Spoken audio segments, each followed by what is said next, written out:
Welcome back from the break. और break पे जाने से पहले आप बातें सुनते हैं डॉक्टर सलमान शाह की। उनके साथ हमारे साथ हैं जावेद चौधरी साहब। जावेद चौधरी साहब अभी भी इस्लामाबाद स्टूडियो से हमारे साथ ही हैं। एक बात मैं आपको बताऊं कि मसलन मैं चौधरी साहब के मुतालिक बता सकता हूं, अपने मुतालिक बता सकता हूं, कामरान शाहिद के मुतालिक बता सकता हूं, जो मुख्तलिफ चैनल्स के एंकर्स हैं, रिपोर्टर्स हैं, उनके मुतालिक कह सकता हूं कि हम लोगों को फिक्र ये होती है कि हमने कल सुबह उठना है, कैसे एक नई स्टोरी हमने डेवलप करनी है, किस मेहमान को लेके आना है, कौन से इशू पे करना है, अगर आ रहा है तो उसके ऊपर रिसर्च क्या होनी है। लेकिन आपने कभी ऐसा सोचा है कि कुछ खानदान के खानदान हैं जिनकी पूरी जिंदगी सिर्फ इस फिक्र में गुजरती है कि शाम के वक्त उन्होंने रोटी कैसे खानी है। शेखुपुरा के एक ऐसी खानदान का हाल आपको दिखाते हैं, फिर आगे प्रोग्राम लेके चलते हैं। Watch now.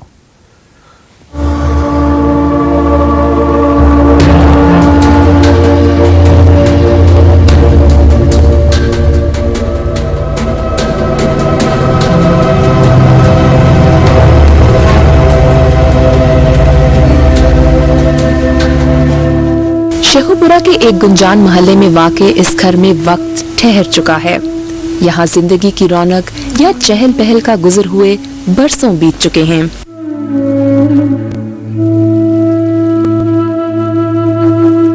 मकीनों की जिंदगियां और चेहरे भी दरो दीवार की तरह वीरान और बेरौनक हैं। वक्त और मुआशरे ने इन पर बहुत से जुल्म ढाए।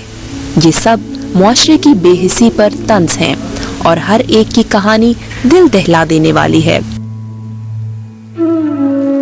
20 साल पहले नसरीन अख्तर का शौहर अपनी 5 बेटियों और बीवी को बेसहारा छोड़कर इंतकाल कर गया। 20 साल हो गया ना फौत है इस हाल तो मगर ना बच्चियां का कुछ ज़हन वगैरह ठीक नहीं रहा। शौहर की पेंशन में इन 6 माँ बेटियों का गुजारा बहुत मुश्किल था। नसरीन बीबी अपनी बच्चियों की परवरिश के लिए सिलाई कढ़ाई करने लगी, लेकिन वक्त गुजरने के साथ साथ इस बेसहारा औरत की मुश्किलात बढ़ती गईं। खावंद के सगे भाई ने 1 मन गंदुम और 40,000 के एवज बेवा भाभी और यतीम भतीजियों की 6 एकड़ अराजी धोखे से अपने नाम करवा ली। इन्हां बच्चियां दे ज़हन इससे सही उन्होंने फ्रॉड वगैरह करके इहदे ताया जी ने ते अंगूठे वगैरह ला के जमीन अपने ना इंतकाल करा ली। माली मुश्किलात से 2-4 इस माँ ने 4 साल कबल अपनी बड़ी बेटी गुलनाज की शादी कर दी, लेकिन गुलनाज को पागलपन के दौरे पड़ने लगे, जिसके बाद वो वापस माँ के घर आ गई। एक दी शादी की थी सी ते वो भी नहीं रही, वो आ गई अपने घर ते ना उन्होंने एडी केयर की है कि दवाई वगैरह दिंदे रहे। सखत आया सी ओदे घर रही। गुलनाज हर वक्त खलाओं में घूरती है और बेमानी बातें करना इसका मामूल है। इसे रोशनी से डर लगता है और वो अंधेरे कमरों में छुपने की कोशिश करती रहती है। पागलपन के दौरे में चीखने चिल्लाने लगती है, अपनी माँ और बहनों को भी नहीं पहचानती। हर हफ्ते गुलनाज को लाहौर के मेंटल हॉस्पिटल में लाना नसरीन बीबी के लिए बड़ा मुश्किल और सब्र आजमा मरहला होता है।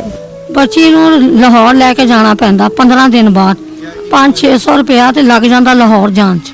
बच्ची हर बारी लेके जाना पैंदा ते 4-5 हज़ार च गुजारा नहीं जाता। 26 साल गुलनाज से 1 साल छोटी समीना है, जो पैदाइशी ज़हनी माजूर है। माँ एक लम्हे के लिए इसकी नजरों से ओझल हो जाए तो वो चीखना चिल्लाना शुरू कर देती है। यही वजह है कि नसरीन बीबी को इसे हर वक्त सकता है, लेकिन उनसे छोटी फरा ने चुप की चादर तान रखी है। पिछले 4 साल फरा ने घर के किसी फर्द से बात नहीं की। दिन हो या रात ये चादर ताने लेटी रहती है। ये चांदी इसकी दुनिया है जिसे वो किसी कीमत पर छोड़ने को तैयार नहीं। रूबी ज़हनी और जिस्मानी तौर पर बिल्कुल तंदुरुस्त है। माँ को इसकी शादी की फिक्र है, लेकिन इसके पास बेटी की शादी के वसाइल नहीं। सबसे छोटी आसमा भी ज़हनी माजूरी में मुब्तला हो चुकी है। आसमा घर की दहलीज पर खड़ी होकर बाहर झांकती रहती है या कोई न कोई बेमतलब मसरूफियत ढूंढ लेती है। इन यतीम और बेसहारा लड़कियों की अराजी पर कब्जा करके बाप के सगे भाई ने इन्हें मजीद बेसहारा कर दिया है। नसरीन बीबी इंसाफ चाहती है। वो गुलनाज, फरा और आसमा का इलाज करवाना चाहती है। वो चाहती है कि जवां साल रूबी की फर्ज से ओहदा बरा हो। उसे ये भी परेशानी है कि इसके बाद सब फिक्रों से ना आशना समीना का ख्याल कौन रखेगा। ये सब तफक्कुरात इस अकेली बेसहारा और बूढ़ी औरत के हैं। अजीज़ो अकारब, मुआशरा और हुकूमत सब तमाशाई हैं, महज तमाशाई। जावेद चौधरी साहब, मेरे पास तो कोई सवाल ही नहीं है पूछने का, आप खुद ही इस पे तबसरा कर लें।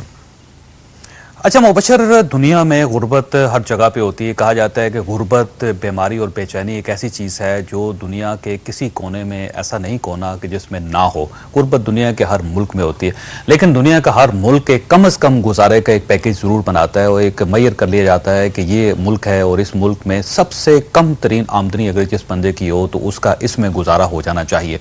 उसके मुताबिक बजट्स बनते हैं पूरी दुनिया में।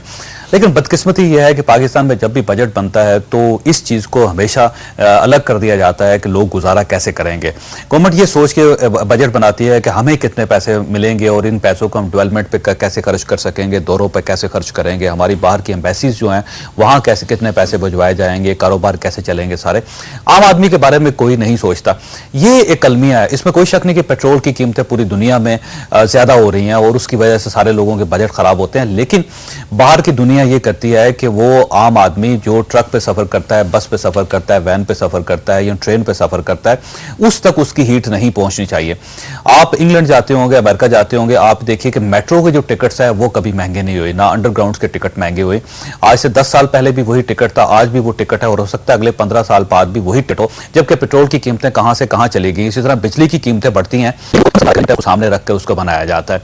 लेकिन क्योंकि हमारी जो तमाम पॉलिटिकल पार्टीज हैं इनके पास कोई विजन नहीं है, इनके पास कोई पॉलिसी नहीं है जिससे आम आदमी को एड्रेस किया जा सके, तो होता यह है कि यहाँ पे कोई भी डेवलपमेंट हो जाती है दुनिया में तो उसका इफेक्ट जो है आम आदमी तक, ढोक खब्बा में जो बंदा बैठा है उसके ऊपर फौरन उसका इफेक्ट हो जाता है। देखिए पानी गायब हो गया है, कम हो गया तो उसका इफेक्ट आम आदमी तक होगा। बिजली कम हो गई है, लोड शेडिंग हो रही है, आम आदमी के ऊपर इफेक्ट हो रहा है। पेट्रोल महंगा हो रहा है, आम आदमी के ऊपर उसका इफेक्ट होता है। हुकूमतें हो या सियासी जमातें हो या हमारी ब्यूरोक्रेसी हो, इसने आज तक उसके लिए कोई पॉलिसी बनाई नहीं है। उसका नुकसान ये हो रहा है कि आज हर आदमी जो है उसके अंदर गुस्सा है मुबशर, हर आदमी के अंदर गुस्सा तो मुझे भी है और दुख भी है मेरे में। लेकिन मुझे एक बात का और दुख हो रहा है, बड़ा शदीद दुख हो रहा है। देखिए मैं सियासत से कता नजर होके उससे यानी एक लिहाज से दूर करके सियासत को अपने से मैं एक बात कर रहा हूं कि मियां नवाज शरीफ ने एक प्रपोजल दिया कि 25 साल मंसूबा बनाया जाए। लेकिन मैं देख रहा हूं कि हर शख्स जो है वो उस मंसूबे की उसके अंदर कीड़े निकाल रहा है। कोई उसकी स्पिरिट को या उसके जो एसेंस है उसको नहीं हम डिस्कस करें। हम ये कह रहे हैं कि इसमें क्या क्या बुराई है, यानी हम किसी ऐसे मंसूबे पे काम नहीं करना चाहते जो हमारी जिंदगियों में ही हमें सिर्फ फायदा ना पहुंचाए